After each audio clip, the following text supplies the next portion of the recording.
ہم لوگ جو ہے کم سے کم اپنی زبان سے تو کچھ کر سکتے ہیں، ہم اپنے ہاتھ سے نہیں کچھ کر رہے تو زبان سے تو کچھ کر سکتے ہیں. ہم کہہ تو سکتے ہیں کہ تم یہ غلط کام کر رہے ہو، یہ ملک جو ہے تمہارے باپ کی جاگیر نہیں ہے.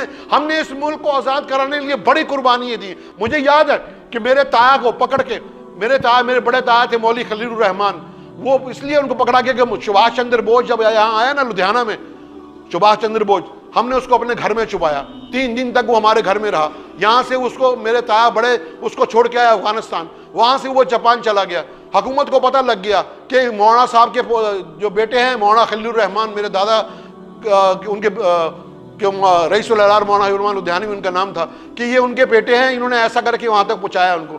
تو شادی ہوئی تھی، شادی صرف صبح کو نکاح ہوا تھا، تھوڑی دیر کے بعد پولیس آ گئی، پکڑ کے لے گئی. میری جو تائی تھی، یعنی کہ میرے تایا کی جو بیوی بنی تھی، ابھی اس کو 2 گھنٹے ہی ہوئے تھے جب پولیس اندر آگے پکڑنے کے لیے. تو وہ پکڑ کے جب لے کے جانے لگے تو رونے لگی. تو میری دادی کو کہنے لگی کہ یہ کیا ہے؟ وہ کہنے لگی بیٹی تو آج نہیں آئی، یہاں تو روز کا کام ہے، یہاں تو روز کا کام ہے. ہمیں معلوم ہے ہمارے گھر میں کچھ نہیں تھا. 3 دفعہ ہمارے گھر کی کرکی کی انگریزوں نے. کوئی ایک سامان، کپڑے تک اتروا کے لے جاتے تھے، کان کی بالیاں تک اٹھا کے لے جاتے، روٹی کھانے کو نہیں تھے، جتنی زمینیں تھی سب پہ قبضہ کر لیا تھا. کہا تھا کاغذ پہ سامنے کاغذ پڑا ہوتا تھا ہمارے دادا کے کہ ہاں لکھو اس میں کہ میں انگریز سے معافی مانگتا ہوں. وہ کہیں گے میں موت آ جائے گی لیکن میں نہیں لکھوں گا انگریز سے معافی مانگتا ہوں.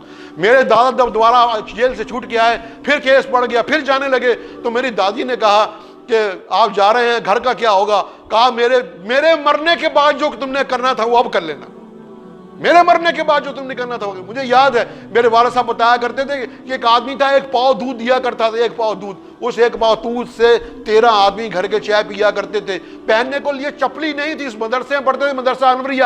یہاں تھا اس کے اندر گھنٹہ گھر سے آگے جو آج کارپوریشن کا دفتر ہے، وہاں یہ مدرسہ انوریہ تھا. تو وہاں میرے والد پڑھنے جایا کرتے تھے. کیا پیسے نہیں تھے، اماں کہہ رہی تھی. تو کھڑاویں پہنتے تھے، لکڑی کی کھڑاویں. جب پہن کے جاتے تھے تو سارے پیر میں زخم ہو جاتے تھے، خون نکلنا شروع ہو جاتا تھا. پیسے نہیں تھے کہ جوتا پہن لے. تو ایک دن میری دادی ٹانگے پہ گئی اور کچھ پیسے زمین سے کہیں سے آئے. تو وہ آئی تو جا کے اپنے چھوٹے بیٹے کو جا کے کہا کہ یہ لے تیرے لیے جوتا لے کے آئی، تو جوتا پہن لے. ہمیں معلوم ہے ہمارے ساتھ کیا ہو سکا.